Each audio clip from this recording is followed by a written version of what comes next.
Would you believe that you can travel 200 miles without seeing a gas station and go 3 hours without having any cell phone coverage in one particular state in America in 2020?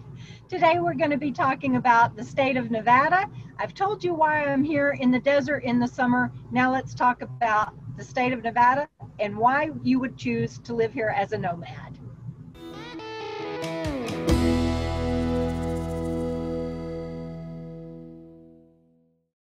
Southern Nevada is a popular destination for snowbirds, especially during the spring and fall when southern Arizona is still quite hot. A number of people even choose to spend the entire winter in southern Nevada. And what is the difference between Nevada and Nevada? Well, evidently, if you're a resident here, you're supposed to say Nevada, not Nevada. I learned that the hard way. There are some things that I have experienced in Nevada that might be worth sharing before you consider making the Silver State your home. And today I have asked a special guest speaker to help me tell you about those things and to share his experience. You guys, please welcome my friend, my partner, and my everything, Robert Rhythm. Oh, thanks for inviting me to join today, Debra. Always a pleasure. Hope you didn't say anything too embarrassing or too good about me to set the expectations too high in your introduction there. No, I did not. I didn't even tell him my pet name for you, Robert. We're going to talk about Nevada and it being such a large state and being very vast and remote. It is at that. You know, Nevada spans more than 110,000 square miles, making it the seventh largest state in the U.S. I did not know it was the seventh largest. Wow. Geek. I love your geek facts. Well, I can testify that Nevada is a desert state. It has high desert and low desert. In fact, I'm like in the lowest part that even goes below sea elevations in parts of the Mojave Desert where I am. And there's some other facts about Nevada being a desert state, Robert. I'm going to let you share those. All right. Well, the Silver State is home to just over 3 million people, which sounds like a lot and kind of is a lot, I guess, although there are cities that are bigger than that. But it's home to just over 3 million people. But here's the thing with Nevada. Huge state, but 3/4 of those residents live in Clark County around Las Vegas, down to the little tip at the very bottom of the state. Yeah, so it's a big, huge state with lots of vast, remote areas and a lot of people concentrated into one little bitty small area. Right, one of those phenomena that makes us boondockers go, why? Yeah, you and I think as To Meander, I think we did a video about how To Meander does Las Vegas. Is that right? That's right. That's right. Right through Vegas in the rear view. That's it. That's it. No offense to my friends who live in Las Vegas, but Yeah. So you mentioned that Nevada itself is the seventh largest state. Are there other facts somebody might need to know about it? well, it's definitely sparsely populated. 32nd in terms of population in the U.S., but it's the ninth least densely populated state in the country. That's kind of a mouthful, but Wow, I'm trying to wrap my mind around that. So it's the seventh largest state, but 32nd in terms of population, right? right. Yeah. Wow. Yeah. What that all means is that you can drive through places in Nevada where there are more rattlesnakes and jackrabbits than people. That's true. So in other words, Nevada is such a rural state that you can go 200 miles without having signal or gas stations, but it's also hugely popular for its entertainment value. That is true. Yeah, cell coverage in Nevada, that's definitely something that can be challenging. This spring heading or early summer heading back to Wyoming, I took up some back roads. I literally went more than 3 hours without a cell signal of any sort. I mean, not like a bad one, just none. Yeah, I thought you were just avoiding my calls. I'm just kidding. And basically anytime you're outside of a town or city, it's going to be iffy. Your best bets along interstates or major state roads, but even still, you're going to find places where you just don't have cell coverage, even though you might expect to in a lot of other states. Yeah, in fact, right now Freebird is not drivable. She's getting fixed up and she'll be road ready soon. But when my friend Lynn had her car transported to me for me to be able to use, the guy that bought it, he had his family with him, and I said, "Where are you headed next?" And he goes, "Oh, we're headed to Vegas next." And I'm like, "Look, you want to go to the nearest gas station down the road here and get whatever you need, including drinks for your family or food." Or especially gasoline, because you're not going to see anything between here and Las Vegas. And he's like, nothing. I'm like, yeah, no, except for maybe wild horses, wild donkeys, turtles, snakes. You're not going to have any amenities. Exactly. It's pretty remote in places. The weather in Nevada can be pretty interesting, Deborah. It's generally, I don't know, a little cool and windy and rainy for me during the winter, but spring and fall are really nice. But you're there during the summer. And I had a little taste of that before I left, and it only got worse. Well, by my Yeah. opinion, worse after I left. So, what do you tell us about summer in Nevada? Well, I'm sure it's different in different parts. I know northern Nevada, and if you're up in elevation in Nevada, it's better. But where I am, it is routinely in triple digits, 110 plus. I have people that tell me, "Oh, it'll be cooling down soon. You're going to be in the 90s before long." I'm not in Pahrump. I'm not going to be in the 90s before long. I'm in the middle of the BFE desert, close to Death Valley, 29 miles from Furnace Creek, one of the hottest places on the face of the earth. And I've been told that here it can get maybe into late September before it gets below triple digits. So, something you all need to know about Deborah, if you don't already, is that everything she does in life is 110%. So, if she's going to be in the desert in the summer, leave it to her to pick the hottest place on earth, to be as close as possible to the hottest place on earth. Well, it wasn't. I guess it was intentional, but it was to set up a home base, and y'all can watch that It wasn't to video. experience the heat. Say that again, Robert. It wasn't to experience the heat. No, it wasn't to experience the heat, but it did meet a lot of check boxes. Go check that video out. Yeah, it wasn't quite as bad. I just came through northern Nevada just the other day, coming from Oregon back to Wyoming, and Winnemucca, Nevada, over to Elko and stuff. I got to Winnemucca where I-80 goes across the top of the state, and on this weekend, and it was 6 o'clock in the evening. It was still 94 degrees. That's a cold front. Well, for you, yeah, but not for this Yankee, it ain't. So we've talked about how remote and vast and varied that Nevada is. And I just want to point out that again, that you can go a long time without cell service, even on an interstate, like Robert was saying. But all of Nevada as a whole has pretty sluggish internet. At least that's been our experience.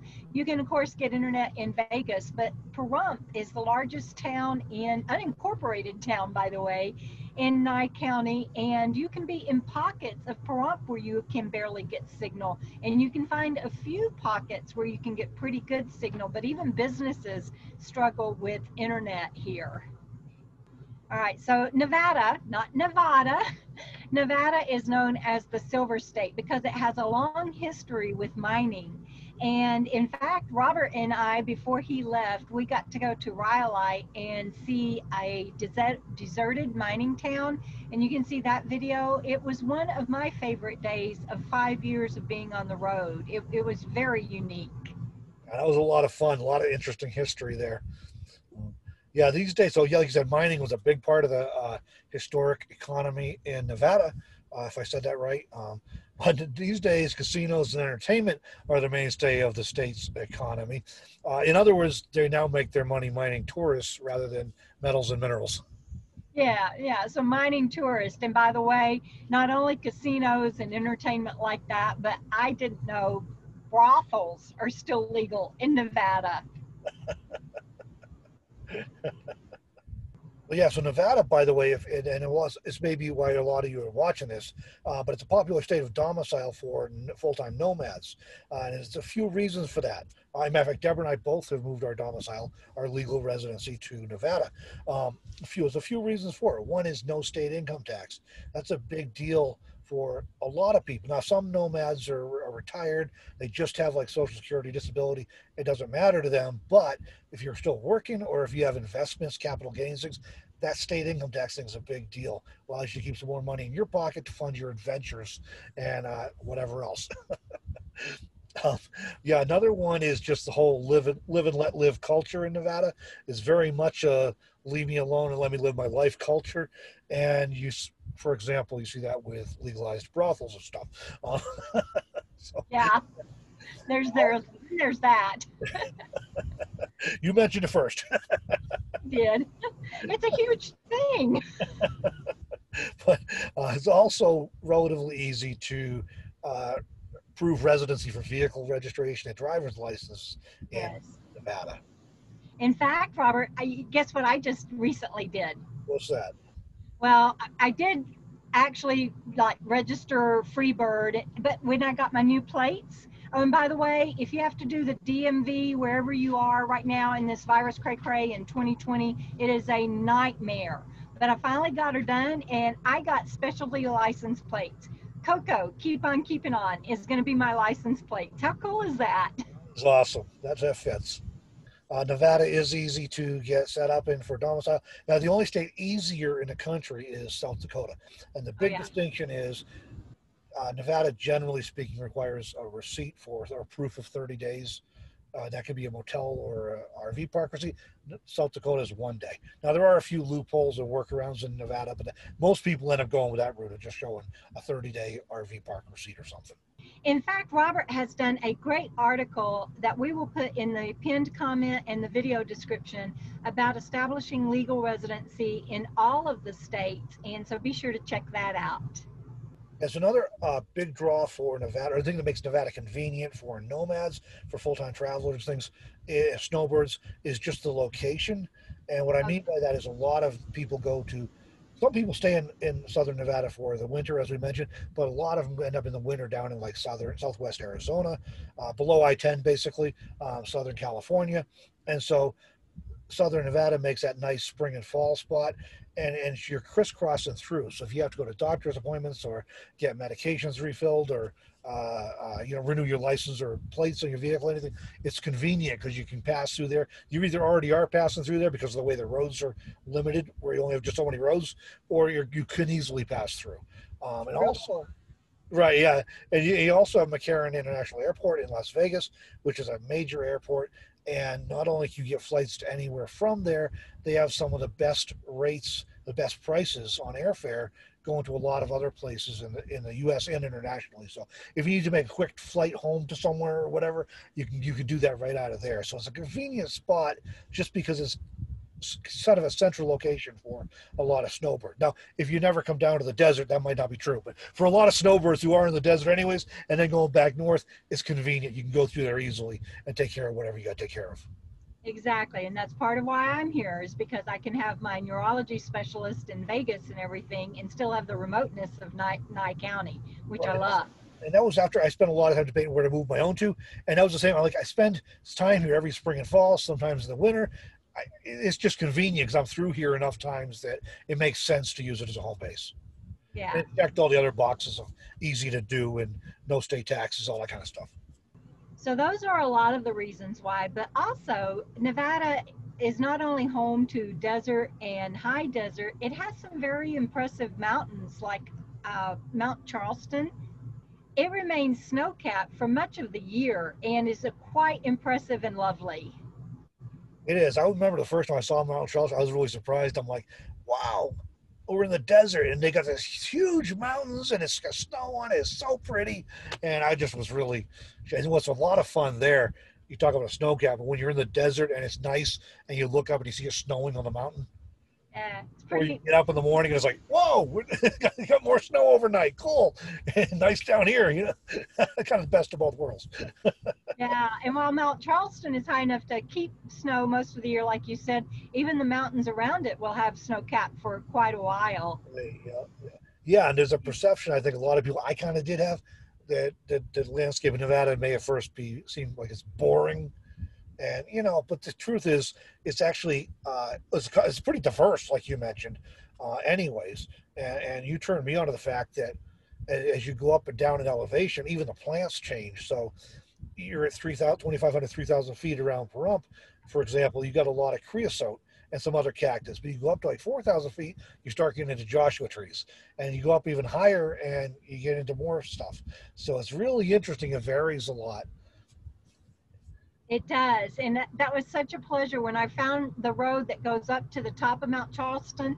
Well, as high as you can go because the top is owned by private property and they won't let you in.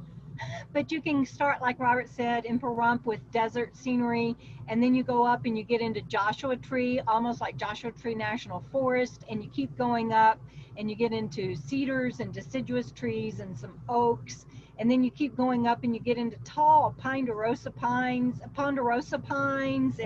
and you can smell the butterscotch from them and everything. And just above that then is the tree line where the snow cap is. And that's all in one mountain starting in the base of the desert. Just so pretty incredible. I remember a few years ago when Debra did that trip for the first time. She found that and she came back so excited to tell me about it. And then she brought me up and showed me again. I was blown away. I was absolutely amazed. Did not expect anything like that. And you almost always see wild horses and everything on that trip yes, too. that's a whole special treat by itself. One more pro tip on that: if you're going to be driving down dusty, dirty BLM roads in the desert or forest roads in the desert, make sure your back door seals are in good shape, right, Debra? Yeah, make sure your back door seals are in good shape. You have a spare tire. You have lots of water on board, and you've got a GPS signal if possible, because like we said, there's not signal up there if you have trouble. All of the above, and maybe food if you're going to be gone all day. You had food and water, yeah. So it does. It may have first seem boring in Nevada, in the desert, but they're really, even when you're in the flat desert, it's got an incredible rugged beauty about it, especially when you start getting used to it, so experience some of the nuance and intricacies of it. Yeah, and we even saw a wild desert tortoise once. I mean, it's an amazing out here. It's not boring at all, and a lot of people think it's going to be, but it's not. And the desert sunsets in Nevada and Arizona are mind blowing. I thought Arizona sunsets were the best, but Nevada rivals it. And, I've also been to the Caribbean and they have beautiful sunsets there, but it's just, you just can't beat the Southwest desert sunsets. Yeah, absolutely. That is was one of the big treats for me when I first went to the desert 5 years or so ago now, 5, 6 years ago, was the incredible sunsets every night. And yeah, that Nevada does not disappoint on that. That's one of the things I miss the most when I leave every spring and head north for spring and summer. And in the fall, it's always something I'm looking forward to. So heading south again. Sometimes the warmer weather too, if I'm moving a little slow and it's getting chilly, but always the sunsets. Yeah, so Robert, the sunsets and the weather in the fall, is there anything else you're looking forward to seeing? Oh well, I'm looking for radiant beauty, whether that's from the sun or from Debra. I'm just looking at radiant beauty in the fall. Nice save, hon. Don't Thank yell you. at me now. I got it in there. You did. And it's on the World Wide Web forever, by the way. Right. I'm going to save that clip. Thank you. So, everybody, we're glad to have been here today with you to tell you more about the state of Nevada and why you might want to choose it and how diverse it is. And we hope that you got something out of this. In the comments below, let me know, have you visited Nevada? Do you live here? And what has been your favorite experience if you've either visited here, if you're a full-time nomad, part-time nomad, or if you live here? Let us know. And I want to thank you again, Robert, for joining me today and for helping me get all this set up. It was quite fun. Oh, it was my pleasure. I had a good time. Okay, everybody, as always, we'll see you down the road. Bye.